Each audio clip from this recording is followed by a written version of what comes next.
Қалдарыңыз қалай достар, сіздермен Айзада. Бүгін біз сіздермен өте оңай жасалатын шоколадно-творожный пирог жасайтын боламыз. Ол үшін ыдысымызға 300 граммдай творогымызды салып аламыз, және 1 пакет ванилімізді саламыз. Және үлкен қасықпен 4 қасық қантымызды салып аламыз. Және үстіне крахмалымызды саламыз. Үлкен қасықпен 2 қасық крахмал салатын боласыздар. Одан кейін вилкамызбен араластырып аламыз.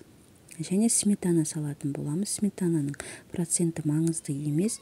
Үлкен қасықпен 2 қасық сметана саламыз. Және де бір жұмыртқамызды жарып алып, миксеріміздің көмегімен жақсылап езіп алатын боламыз. Егерде сіздерде блендер болатын болса, блендермен де езіп алсаңыздар болады. Енді бисквитімізді дайындайтын боламыз. Ыдысымызды алып, ыдысымыз міндетті түрде құрғақ болуы қажет. Ыдысымызға 4 жұмыртқамызды жарып алатын боламыз. Осы жұмыртқамызды миксеріміздің көмегімен жақсылап араластырасыздар.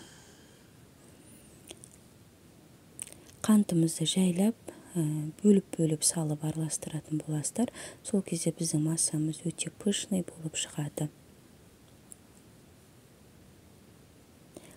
Осы массамызға шымшын тұзымызды салып, тағы да бір жақсылап миксеріміздің көмегімен араластырып алатын боламыз.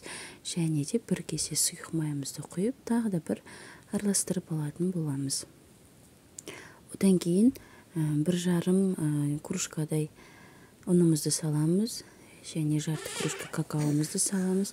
Сонымен қатар 1 пакет қопсытқышымызды салып, лопаткамыздың көмегімен жақсылап араластырамыз. Миксермен араластырудың қажеті жоқ, себебі біздің бисквитіміз пышный болмай қалады. Одан кейін ыдысымызға бисквитімізді орналастырамыз.